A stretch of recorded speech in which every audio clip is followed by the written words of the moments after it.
मेरे साथ। मेरा नाम हिमांशु और मैं आज से आपके साथ शुरू करूंगा इन्वायरमेंट इकोलॉजी की क्लास। हम लोग पढ़ेंगे पर्यावरण पारिस्थितिकी।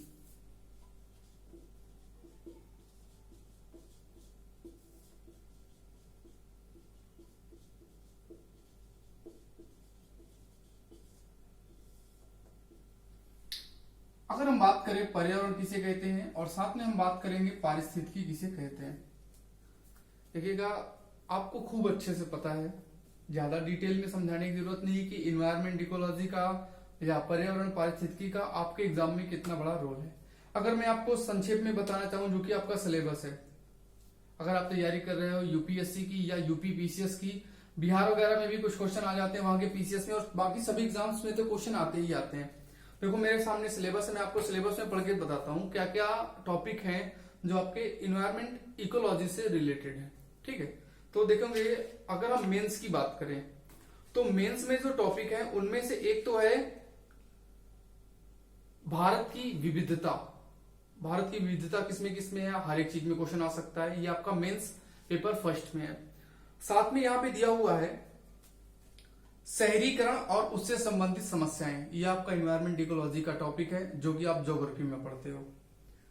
अगर हम बात करें तो यहां पर दिया हुआ है विश्व भर के प्रमुख प्राकृतिक संसाधन। प्राकृतिक संसाधन का मतलब जितना भी नेचुरल चीजें होती हैं, जैसे आपका नदी प्राकृतिक संसाधन है, जैसे पहाड़, जैसे कि कोयला, जितना भी प्रकृति हमें देती है वो सारा प्राकृतिक संसाधन है। और कहीं ना कहीं आपको पता होगा कि शेर, चीता, हिरन, नदी नाले, पेड़, पर्वत, पहाड़, नदी, ये सब कुछ प्राकृतिक है और इससे जो रिलेटेड क्वेश्चन बनते हैं वो इन्वायरमेंट और इकोलॉजी के होते हैं जिन्हें हम ज्योग्राफी में पढ़ते हैं।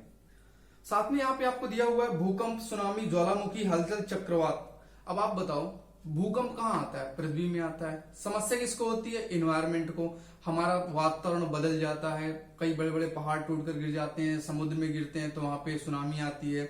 या फिर जिस जगह पे लैंडस्लाइड हुई, बड़े बड़े पर्वत टूटकर नीचे गिर गए, तो जाहिर सी बात है वहां पे जो लोग रह रहे होंगे उनको समस्या होगी, वहां पे जो पेड़ पौधे होंगे उनके ह्रास होने का, वहां के जीव जंतु हैं उनके समापन का भी खतरा हो सकता है।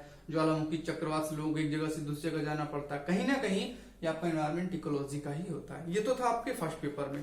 इसी तरह से अगर आप पढ़ेंगे तो आपको थर्ड पेपर में भी बहुत सारी चीजें मिलेंगी। जैसे थर्ड पेपर में आपको मिलेगा सिंचाई पैटर्न, ये आपका थर्ड पेपर मिलेगा। सिंचाई पैटर्न किससे संबंधित है? नदी से संबंधित। हमारे यहाँ सिंचाई का विकास कैसे हुआ, सिंचाई किस प्रकार से काम करती है, ये सारा सारा आपको किसमें आएगा? इन्वायरमेंट इकोलॉजी में मैं आपको करवाऊंगा। ठीक है, इसी तरह से आपको मिलेगा जो इसमें और है, जैसे पर्यावरण प्रदूषण, क्षरण, पर्यावरण प्रभाव का आकलन, आपदा प्रबंधन, ये सारी चीजें आपका यूपीएससी का जो मेंस है उसके सिलेबस में है। इसी तरह से अगर आप देखोगे कि इसका जो प्रारंभिक परीक्षा है तो पीटी में भी इसके क्वेश्चन आते हैं। पीटी में भी इस पर दिया हुआ है कि विश्व का एवं भारत का भूगोल और उसका वितरण। भूगोल में तो भूगोल पढ़ेंगे, लेकिन जब उसके वितरण की बात आ जाएगी तो कहां कहां पे चीजें हैं, मरुस्थल क्यों बनते हैं? मरुस्थल में नदियां नहीं, इसलिए मरुस्थल बना। और जब नदी नहीं है तो इसका मतलब प्राकृतिक संसाधनों का अभाव है, और जब प्राकृतिक संसाधन जुड़े इसका मतलब एनवायरमेंट इकोलॉजी का आपके सामने वो टॉपिक हो जाता है जिसे आप ज्योग्राफी में पढ़ते हो। यही समस्या है कि आपको चीजें समझ में नहीं आती। अगर आप इनको ठीक से पढ़ना शुरू करो, जैसे इसमें और दिया हुआ है पीटी में, आप 6 नंबर पॉइंट देखेंगे, सिलेबस डाउनलोड करेंगे यूपीएससी का, तो उसमें लिखा हुआ पर्यावरणिक पारिस्थितिकी, जैव विविधता, जलवायु परिवर्तन संबंधी सामान्य मुद्दे जिनके लिए विषयगत विशेषज्ञता आवश्यक नहीं है। तो ये दिया तो सिंपल है और हम सिंपल चीजें ही पढ़ेंगे। देखो यहाँ पे हम एक एक पॉइंट आपके सामने डिस्कस करेंगे। जैसे कि मैंने आपको पॉलिटी पढ़ाया, आपने पॉलिटी का बहुत अच्छा रिव्यू दिया। जिसने भी नहीं पढ़ा, आप कभी भी गूगल में या यूट्यूब में किसी भी जगह पे XYZ आप सर्च करेंगे पॉलिटी फॉर यूपीएससी तो मेरा नाम आ जाएगा। आप नहीं डालेंगे या डाल देंगे पॉलिटी बाय हिमांशु तो भी आपको चीजें मिल जाएंगी।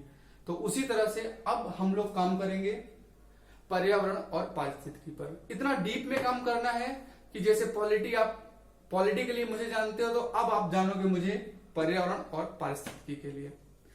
पहली बात आपको बता दूं, अगर हम बात करें केवल पर्यावरण पारिस्थितिकी की तो इससे क्वेश्चन कितने आते हैं, पढ़ना क्यों है, क्यों पढ़ना है, वाई, रीजन क्या है इसका पढ़ने का? तो उसका रीजन है क्योंकि यहां से क्वेश्चन जो आते हैं, अगर हम बात करें 2015 से लेकर 19 तक 5 साल का अगर हम डेटा निकालें तो यहां पर हर साल 50 क्वेश्चन पीटी में अब तक आ चुके, मतलब अब तक टोटल 50 क्वेश्चन आ चुके हैं पीटी में।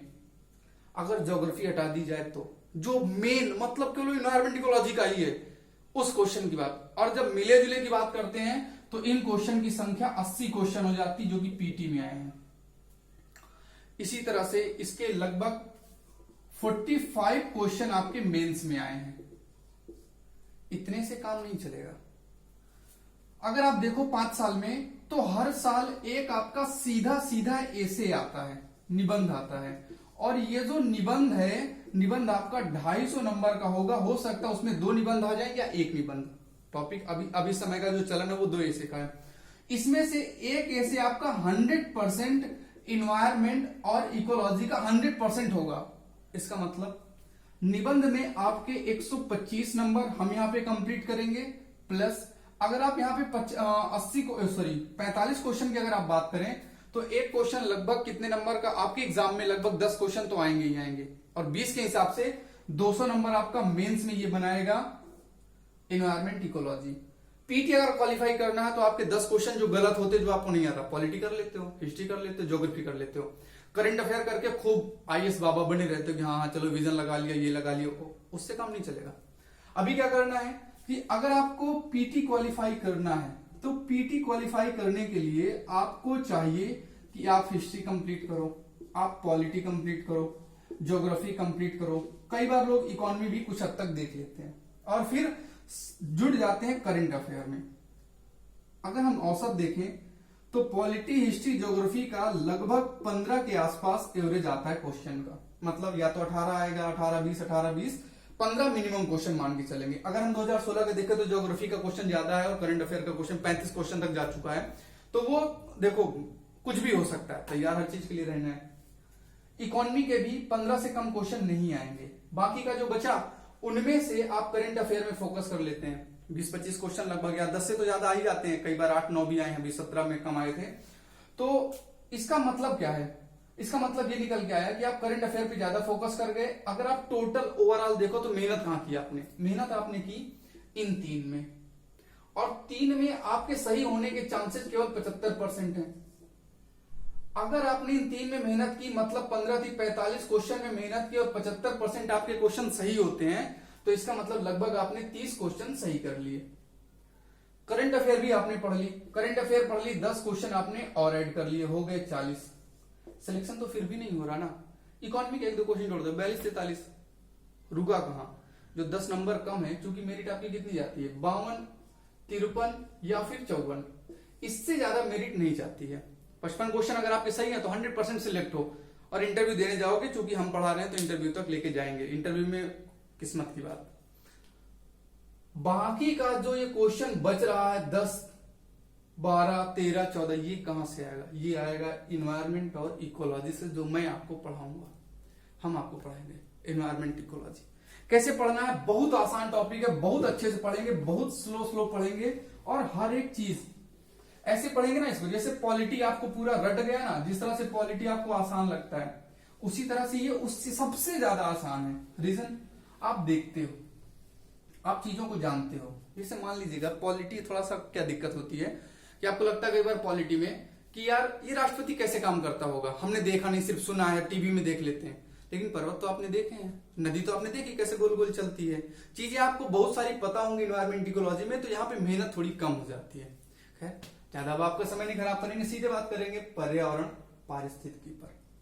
एक एक शब्द लेंगे, उस शब्द से आज हम बनाएंगे अपना सिलेबस, हमें क्या क्या पढ़ना है, और फिर उसके आगे हम लोग कंटिन्यू करेंगे, छोटे छोटे टॉपिक्स में करते जाएंगे।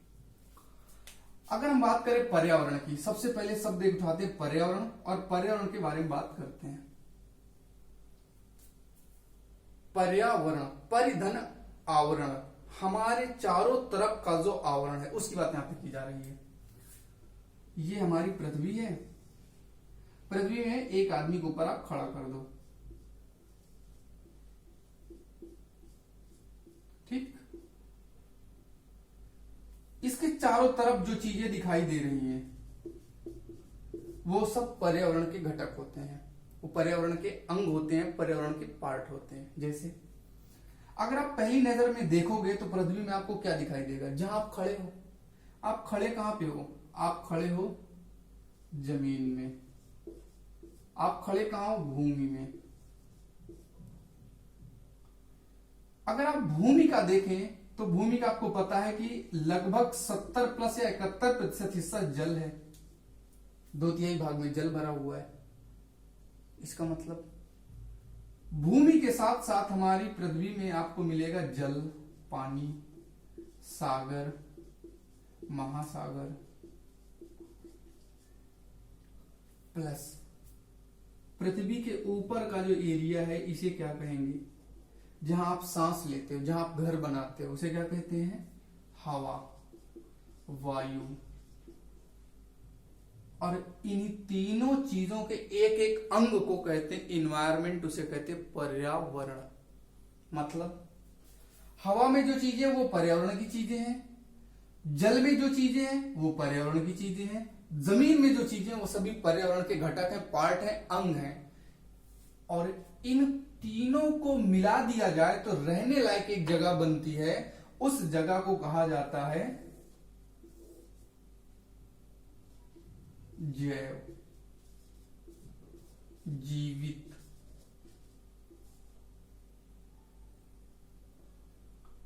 यहां पे जो शब्द है ना, ये थोड़ा सा देखने में अजीब लगते हैं। हम इनको थोड़ा सा सभ्य शब्दों में लिख लेंगे। अगर हम इसके सभ्य शब्दों में लिखेंगे तो हमें क्या क्या चीजें मिलेंगी? हमें मिलेगा क्या? पर्यावरण में हमें मिलता है एक जमीन, जमीन का मतलब स्थल मंडल,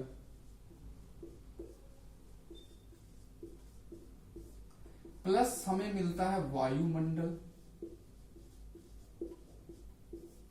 प्लस साथ में हमें मिलता है जल मंडल।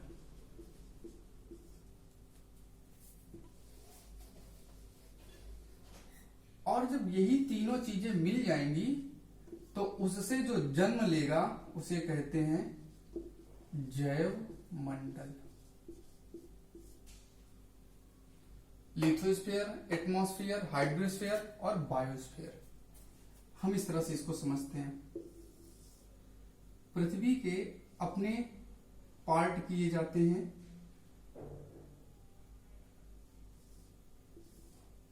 एक को कहेंगे जलमंडल, एक को कहेंगे वायुमंडल, एक को कहेंगे स्थल मंडल।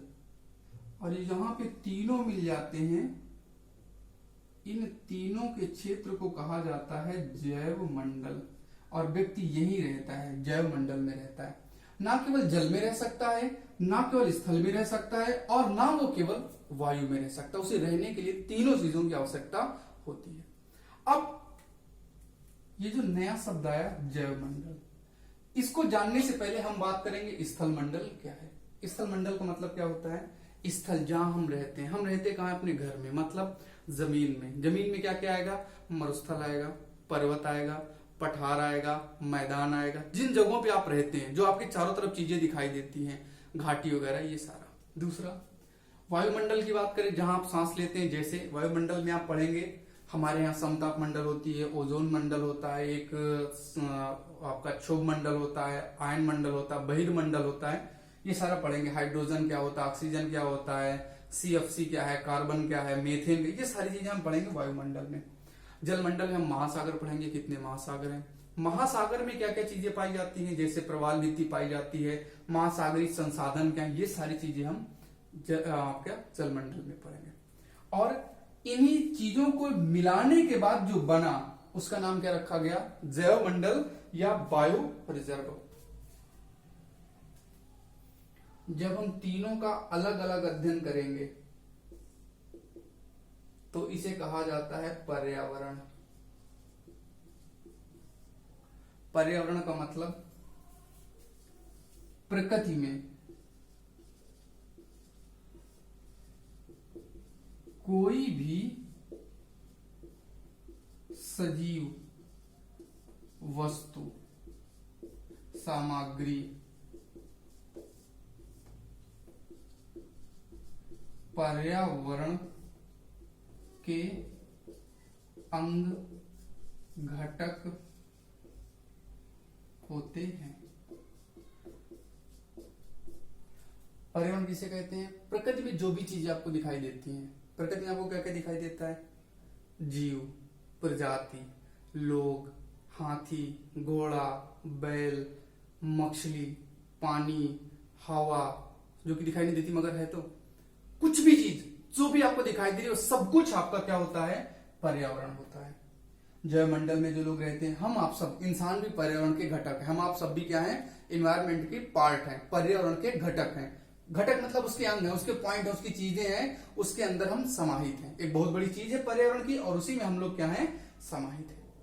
और जब इसी पर्यावरण में हम इसका अध्ययन करने लगे, पर्यावरण का अध्ययन करने लगे, पर्यावरण के बारे में बात करने लगे, उन पॉइंट की बात करने लगे, अध्ययन कैसे करने लगे? जैसे आपको पता है कि आदमी, व्यक्ति पर्यावरण का घटक है, कोई दिक्कत नहीं है, पर्यावरण है, पर्यावरण का अंग है। लेकिन जब हम कहें कि आदमी काला है, हम कहें आदमी गोरा है, जब हम कहें व्यक्ति लंबा है, हम कहें व्यक्ति छोटा है, जब हम कहें हमारे यहां सफेद बाघ पाए जाते हैं, जब हम कहें हमारे यहां सफेद मोर पाए जाते हैं, तो इसका मतलब अब हम अपने पर्यावरण का क्या कर रहे हैं?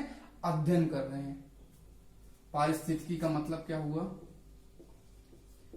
पर्यावरण के घटकों का अध्ययन क्या कहलाता है? पारिस्थितिकी कहलाता है। पर्यावरण में मुक्त चीजें पढ़िए, कोई दिक्कत नहीं, लेकिन हम उनको पढ़ने लगे तो हम उसे क्या कहेंगे? तो हम उसे कहेंगे पारिस्थितिकी। उसके अध्ययन को हम क्या करने लगेंगे? उसके अध्ययन को हम कहेंगे पारिस्थितिकी।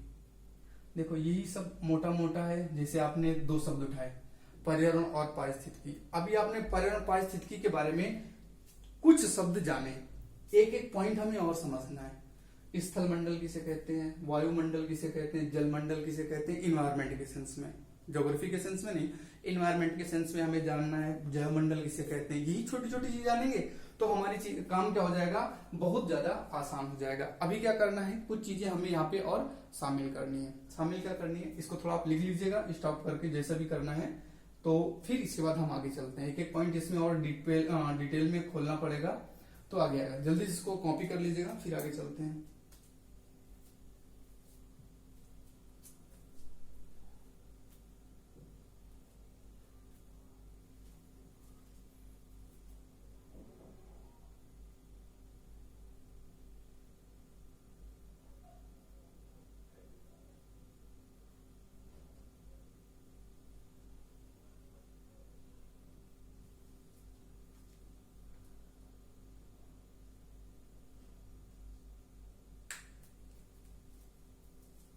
चलिएगा,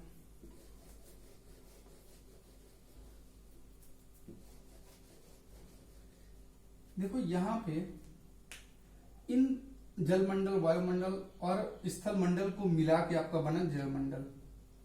जैवमंडल में ही एक व्यक्ति रहता है जो काला है, एक व्यक्ति है जो गोरा है। जैवमंडल में ही कुछ लोग रहते हैं जो कि शीत ऋतु में रह सकते हैं, कुछ ऐसे लोग हैं जो मरुस्थल में रहते हैं, कुछ ऐसे लोग हैं जो वन में रहते हैं, जंगल में रहते हैं। इसी जैवमंडल में आपको मिलेगा कुछ लोग हैं जो जल में रहते हैं, या कुछ जीव हैं जो जलीय हैं, कुछ ऐसे हैं जो आपके वायु में रहते हैं। वायु मतलब पक्षी हो सकता है। आप देखो जैवमंडल में हर एक चीज बहुत सारी है। शीत ऋतु कई प्रकार की होती है। जैसे एक तो शीत ऋतु आपकी भारत में है, हिमालय में आपको मिलेगा शीत ऋतु। एक शीत ऋतु आपको मिलेगा अंटार्कटिका में और एक मिलेगा आर्कटिक में। अंटार्कटिक नीचे, आर्कटिक ऊपर, दो हो गए। मरुस्थल, एक आपको भारत का मरुस्थल मिलेगा, हो सकता है कि नामीबिया में हो सकता है कि आपके नामीबिया वाला जो है उसे ही कहते हैं सहारा मरुस्थल। टकला मकान का मरुस्थल अलग हो गया, हर जगह का अलग अलग हो गया। मरुस्थल आपने शीत मरुस्थल सुना होगा। शीत मरुस्थल मतलब जहां कोई नहीं रहता और वो मरुस्थल ठंडा है। गर्म मरुस्थल सहारा वाला, शीत मरुस्थल हिमालय में जो मरुस्थल, लद्दाख में मरुस्थल पाया जाता है जहां कोई नहीं रहता। जलीय जीव, कुछ ऐसे जलीय जीव है जो मीठे पानी में रहते हैं, कुछ ऐसे हैं जो खारे पानी में रहते हैं, कुछ ऐसे जीव हैं जो नदी में रहते हैं, कुछ ऐसे जीव हैं जो तालाबों में रहते हैं। वायु में कुछ ऐसे जीव हैं जो केवल वायु में रहते हैं, जैसे वायरस, बैक्टीरिया, कुछ हवा में टहलते रहते हैं इधर उधर, ऑक्सीजन के कण वगैरह सब इधर उधर टहलते रहते हैं। कुछ ऐसे हैं पक्षी जो उड़ेंगे, उड़ के नीचे आ जाएंगे। पक्षी में भी कई होते हैं शुतुरमुर्ग जैसे पक्षी की श्रेणी पे जो केवल दौड़ सकते हैं, उड़ नहीं सकते। मुर्गी थोड़ा बहुत उड़ेगी, इसके बाद रुक जाएगी, ज्यादा दूर नहीं उड़ सकती।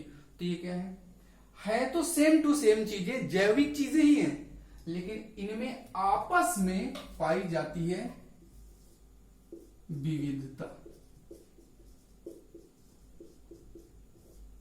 और ये विविधता है किसकी? जैव मंडल की। जब जैव मंडल की विविधता होगी तो इसे कहा जाएगा जैव विविधता। इसे क्या कहा जाएगा? जैव विविधता। समझ में आया चीजें? ये मैं पढ़ा नहीं रहा हूं आपको, सिर्फ मैं आपको पॉइंट बता रहा हूं कि हमें किन किन दिशाओं में चलना है, हमारा सिलेबस क्या होगा और हम अपना सिलेबस किस वे में कंप्लीट करेंगे, सिलेबस पढ़ने का तरीका क्या होगा। ये चीजें सिर्फ मैं आपको समझा रहा था। अभी आगे क्या करना है, ये जो जैव मंडल है, इस जैव मंडल में या इस पर्यावरण में, चूंकि दोनों सेम टू सेम है, पर्यावरण बेस है और उस पर्यावरण के ऊपर अध्ययन करना पारिस्थितिकी है। इसमें इन दोनों में जब प्रवेश होता है मनुष्य का, मनुष्य कैसा?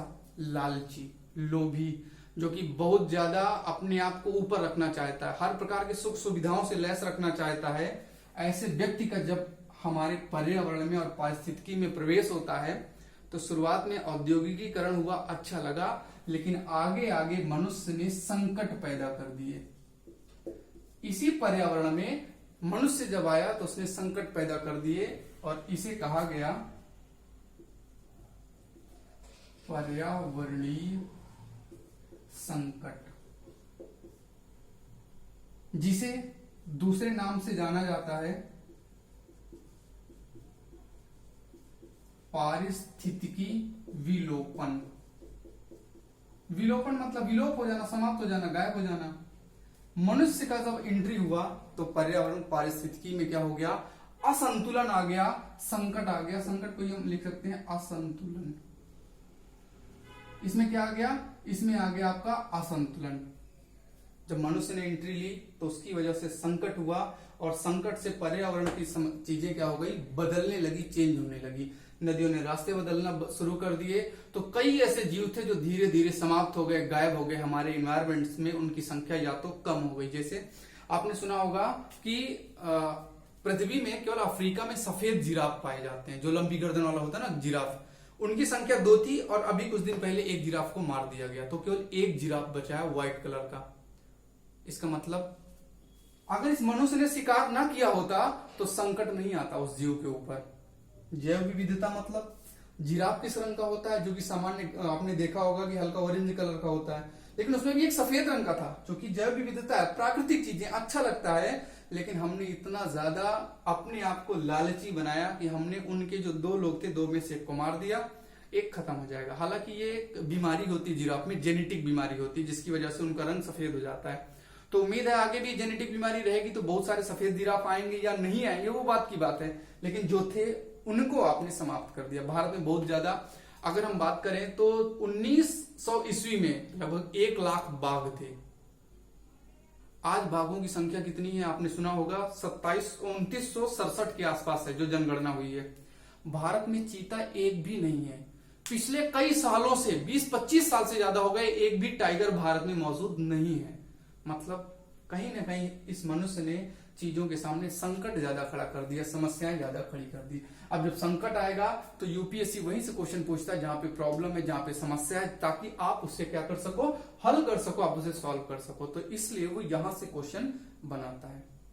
अभी क्या करना है? अभी हमें काम करना है कि हम पढ़ेंगे कहां से, हमें पढ़ना क्या क्या है। देखो, हम पढ़ेंगे, हमारा स्थल मंडल होगा टॉपिक नंबर 1। हम स्थल मंडल पढ़ेंगे टॉपिक नंबर 1 में वायुमंडल पढ़ेंगे टॉपिक नंबर बी में, जलमंडल पढ़ेंगे टॉपिक हमारा होगा सी। इसके बाद हमारा टॉपिक होगा जैवमंडल, डी टॉपिक। इसके बाद जैवमंडल के साथ साथ इसका अध्ययन हो गया, और क्या पढ़ेंगे, जैवमंडल,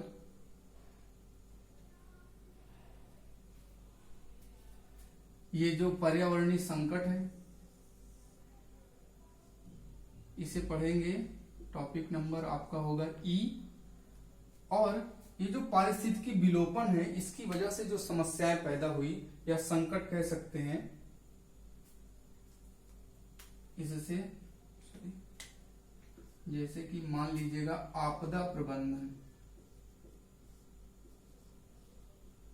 क्योंकि हमने इतनी ज्यादा समस्याएं क्रिएट कर दी हैं कि इन पारिस्थितिकी विलोपन को हल करना, ताकि चीजें लोग फिर से जीवित रहें, भगवान ने सबको बनाया है तो पृथ्वी में सबको जीने का अधिकार है, वो हम लोग टॉपिक नंबर एफ में कंप्लीट करेंगे। आई होप आपको मेरी बातें समझ में आ गई होंगी। हमें करना है स्थल मंडल, हमें करना है वायुमंडल, हमें करना है ये करना किस पे में, ये मैं आगे बता रहा हूं, ये ज्योग्राफी का नहीं है, ठीक है। हमें करना है जैवमंडल, हमें करना है पर्यावरण का संकट, या इसे ही एक दूसरा नाम दिया जाता है जो आप बहुत अच्छे से जानते हो, जलवायु परिवर्तन। ये आपका ई टॉपिक होगा। आपदा प्रबंधन होगा आपका एफ। इसे जल्दी से लिख लीजिएगा, स्टॉप करके पुश करके जैसे भी लिखना है। देखो नोट्स बनाते चलो, कंप्लीट करते चलो, हर एक चीज आपको मैं एक एक पॉइंट पढ़ाऊंगा, हर एक शब्द। आपने देखा होगा जब से मैंने आपको पढ़ाना शुरू किया तो मैंने आपको कोई भी एक ऐसी बात नहीं बताई जो आपको बुरी लगे, या मैंने कोई टाइम पास किया होगी, चलो चलो थोड़ा सा हंस लेते हैं, थोड़ा चुटकुला सुना लेते हैं, या कोई XYZ ऐसी मैंने कोई बात आपको नहीं बताई। सिर्फ हम लोग पढ़ाई पर बात कर रहे हैं, एग्जाम में क्वेश्चन कहां से आएंगे इस पर बात कर रहे थे। हाँ, एक चीज और यहाँ पे याद आई, क्वेश्चन कहां से आते हैं वो भी मैं आपको बता देता हूं। अब तक जो क्वेश्चन आए हैं,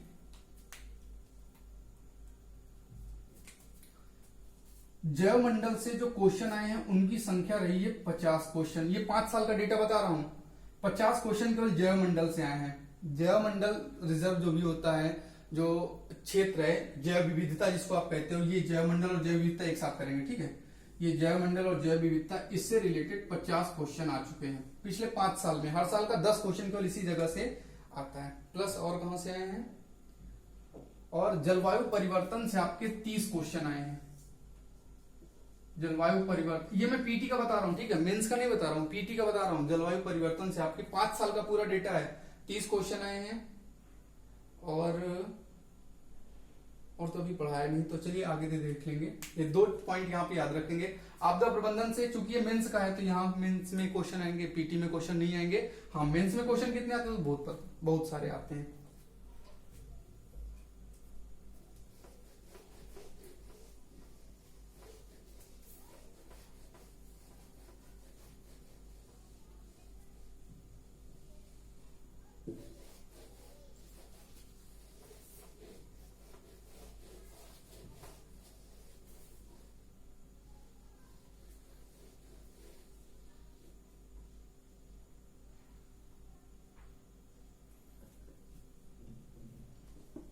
अब क्या करना है, हम पढ़ेंगे कि हमारा जो ए टॉपिक है इसमें हम क्या क्या चीजें पढ़ेंगे। जब हम जलमंडल पढ़ेंगे तो जलमंडल में हमें कौन कौन से बिंदु कंप्लीट करने हैं। हमें सबसे पहले पढ़ना है कि जलमंडल होता क्या है, स्थल मंडल होता क्या है, वायुमंडल होता क्या है। सेम टू सेम पढ़ेंगे, वायुमंडल में कौन कौन सी चीजें आती है, जलमंडल में कौन कौन सी चीजें आती है, स्थल मंडल में कौन कौन सी चीजें आती है। XYZ सारे पॉइंट हमें यहाँ पे करने हैं। इसके बाद हमें करना है स्थल का पर्यावरण से संबंध, ये सबसे इंपॉर्टेंट होगा। मतलब एक होगा आपका स्थल, एक होगा आपका पर्यावरण। ये दोनों के बारे में पढ़ेंगे। दोनों से सीखेंगे क्या, दोनों से सीखेंगे हम पारिस्थितिकी। दोनों का प्रभाव पारिस्थितिकी में क्या पड़ रहा है, हमारे इकोसिस्टम में इसका इफेक्ट क्या पड़ रहा है, ये हमें पढ़ना है। और यही सबसे इंपॉर्टेंट है। स्थल में आपको पता है क्या क्या आएगा, जमीन, जिसे आप कहते हो भूमि, मृदा, पर्वत, पठार, बहुत सारी चीजें आती हैं, हिमालय वगैरह सब। स्थल का इन चीजों का पर्यावरण पे क्या प्रभाव है, और जब दोनों का हमें पता चल जाएगा तो हम देखेंगे कि आखिर इससे पारिस्थितिकी को, हमारे इकोसिस्टम को क्या प्रॉब्लम हो रहा है, कहां कहां समस्याएं आ रही हैं, कौन कौन सी चीजें आ रही हैं। इसी तरह से सेम टू सेम हम इसका भी देखेंगे। एक तो ये पता चल गया क्या है, इसी तरह से हम देखेंगे सेम टू सेम वायु का पर्यावरण, वायु और पर्यावरण दो चीजें देखेंगे, और फिर ये आखिर इन दोनों के बीच में परिस्थितिकी का क्या योगदान है, परिस्थिति किस तरह से काम कर रहा है। और इसी तरह से जल मंडल का भी देखेंगे। देखो ये तीनों बना लेने हैं, ठीक है, अगर आप अभी से कंजूसी नहीं कीजिएगा, पूरा करते चलिएगा। सॉरी, जल है, जल पर्यावरण, और यहां पे आपका मिलेगा पारिस्थितिकी। ये हमारा ना, ये बेसिक है, ये हमें करना हमारा ए टॉपिक है, ये हमारा बी टॉपिक है, ये हमारा सी टॉपिक। ये पीछे मैंने आपको बताया था वही, ये सारे पॉइंट हमें एक से लेकर लास्ट तक ये सारा धीरे धीरे कंप्लीट करते हुए आगे पढ़ना है। एक एक चीजों को ना बहुत डीप में पढ़ना है। जैसे इसमें हम और क्या क्या चीजें पढ़ेंगे, इसको पहले बना लो, फिर और चीजें बताता हूँ क्या क्या करना है। ये आपका हो गया। एक तो चीज हमें पता चली कि हमें क्या पढ़ना है, वायुमंडल क्या है, पहला पॉइंट। दूसरा पॉइंट हमें मिला स्थल का पर्यावरण से, वायु का पर्यावरण से, जल मंडल का पर्यावरण से क्या संबंध है। तीसरा पॉइंट हमें मिला स्थल पर्यावरण पारिस्थितिकी, वायु पर्यावरण पारिस्थितिकी, जल पर्यावरण पारिस्थितिकी। ये हमारे 3 पॉइंट बने। इसी तरह से इसके कुछ और पॉइंट भी बनाने हैं जहां से क्वेश्चन आएंगे, ऊपर लिख देता हूं, ठीक है।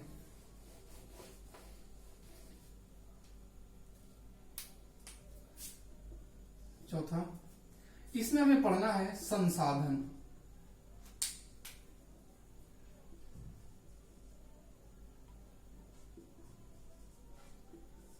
हमें वायु में जो संसाधन है वो संसाधन पढ़ने हैं।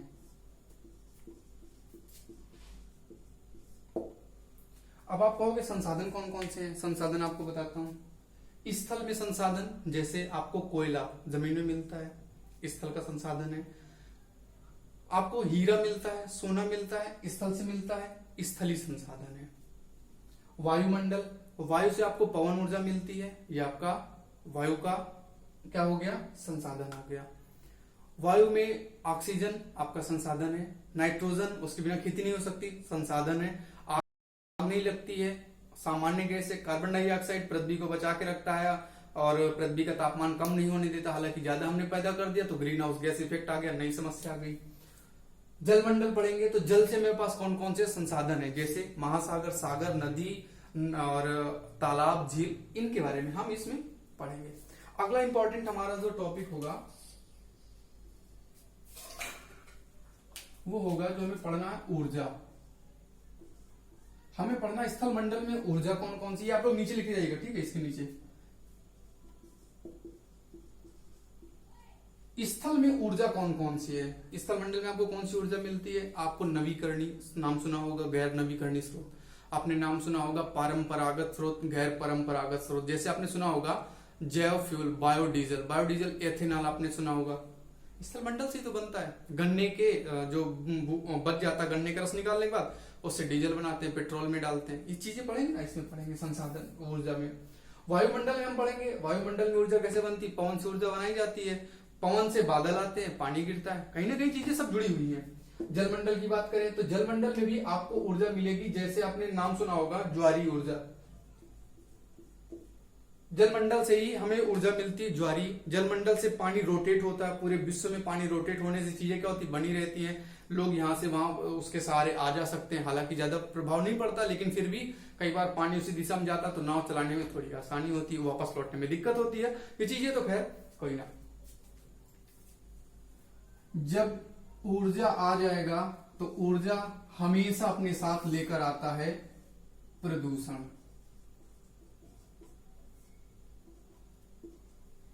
जलमंडल में महासागरीय प्रदूषण, सागरीय प्रदूषण, गंगा नदी प्रदूषण। वायुमंडल में, वायुमंडल हमारा प्रदूषित हो रहा है, जलवायु परिवर्तन हो रहा है। स्थल में मृदा प्रदूषण, वायु में ध्वनि प्रदूषण। ये सारी प्रदूषण ही तो बन रहे हैं। कहां से बन रहे हैं? एनवायरमेंट इकोलॉजी से बन रहे हैं, आपके इन्हीं पॉइंट से बन रहे हैं। आपको मैंने पीछे बताया था क्वेश्चन कितने आते हैं। इसी तरह से अगर हम बात करें तो संसाधन से हमारे 25 क्वेश्चन आ चुके हैं। ठीक है, ये 5 साल का डेटा है। संसाधन से 25 क्वेश्चन, ऊर्जा से 30 क्वेश्चन आ चुके हैं। प्रदूषण लिखने के लिए ज्यादा अच्छा होता है, क्वेश्चन थोड़ा सा कम आते हैं, लेकिन हर साल एक दो क्वेश्चन के लिए लिखना जरूरी नहीं है। तो कुल मिला के आप देख सकते हैं कि आपके सामने इतने सारे टॉपिक बने। हाँ, ये जो आपका संसाधन है, ऊर्जा संसाधन प्रदूषण, ये मैं जो आपको स्थल मंडल पढ़ाऊंगा टॉपिक ए, तो उसी में स्थल से रिलेटेड संसाधन, चाहे ऊर्जा का हो, स्थल से रिलेटेड प्रदूषण हो, स्थल से रिलेटेड जितने भी पॉइंट होंगे वो सारे पॉइंट आपको एक ही साथ करवा दूंगा। अलग से बाद में नहीं करेंगे। हमारे पास केवल 5 टॉपिक हैं। 5 टॉपिक है, मैं आपको नाम बता देता हूं जो कि मैंने लिखा हुआ है, जो मैंने आपको पीछे बताया था। एक तो हमारा टॉपिक होगा जो हम पढ़ेंगे जलमंडल, स्थल मंडल, वायुमंडल। 3 टॉपिक ABCD ये हमारे होंगे। चौथा टॉपिक होगा जैव विविधता, बायोडायवर्सिटी, जो आपने पीछे पढ़ा था कि उसकी वजह से परिवर्तन हो रहा है। एक हम टॉपिक पढ़ेंगे जलवायु परिवर्तन, जैव विविधता प्लस जलवायु परिवर्तन। 2 टॉपिक ये हुए, टोटल हो गए 3, 2, 5। और एक टॉपिक हम लोग करेंगे आपदा प्रबंधन। क्या करेंगे? आपदा प्रबंधन, डिजास्टर मैनेजमेंट। ये सारी चीजें हम करेंगे। आपसे बस एक रिक्वेस्ट है, वीडियो अगर पूरा देखा है तो लाइक कर दीजिएगा, कमेंट करके बताइएगा वीडियो कैसा लगा। मैंने आपको चीजें नहीं पढ़ाई, अब आगे से जब मैं पढ़ाऊंगा तो आपको जल के बारे में बताऊंगा, पर्यावरण के बारे में बताऊंगा, पारिस्थितिकी के बारे में बताऊंगा, एक पॉइंट प्लस एक और खास काम करूंगा। इस टॉपिक से जितने क्वेश्चन आए हैं, क्योंकि टॉपिक लेंदी है, बहुत दिन चलेगा, तो जितने क्वेश्चन आए हैं वो सारे क्वेश्चन में पहले क्वेश्चन आपको बताऊंगा कि देखो ये क्वेश्चन आया है, इस साल आया है। अब हम आज पढ़ेंगे और बाद में आपको उसका आंसर करना है कि आपको ये क्वेश्चन का आंसर आया नहीं आया, और क्या इसका आंसर आपको पहले पता था जब तक आपने क्लास नहीं की थी। तो ये 2-3 चीजें हमें एक साथ करनी है। पहला काम क्या करना है? पहले क्वेश्चन देखने हैं कि किस तरह से क्वेश्चन आ रहे हैं उस दिन के टॉपिक के। फिर इसके बाद उन्हें हम लगाएंगे, सॉल्व करेंगे, कंप्लीट करेंगे, पढ़ेंगे टॉपिक को, और जो क्वेश्चन था वो देख लेंगे हमें आता है या नहीं आता। 1-2 क्वेश्चन मैं आपको लिखने के लिए दे दिया करूंगा, आप आसानी से लिखकर मुझे वो दिखा देंगे, तो आपका ऐसे भी चलता रहेगा। नहीं दिखाएंगे तो खुद में देखकर 2 बार पढ़ेंगे, आपको पता चल जाएगा कितना अच्छा आपने लिखा है, कितनी अच्छी चीजें आपकी थी। तो अभी आपको बताना है कि इसका अगला पार्ट चाहिए, अगला टॉपिक चाहिए तो कैसा चाहिए, कब चाहिए, सारी चीजें आप मुझे बता दीजिएगा कमेंट करके। आपके पास मेरा नंबर होगा, नहीं है तो मैं नंबर देने का मुझे बहुत ज्यादा शौक है, वो मैं आपको दे देता हूं।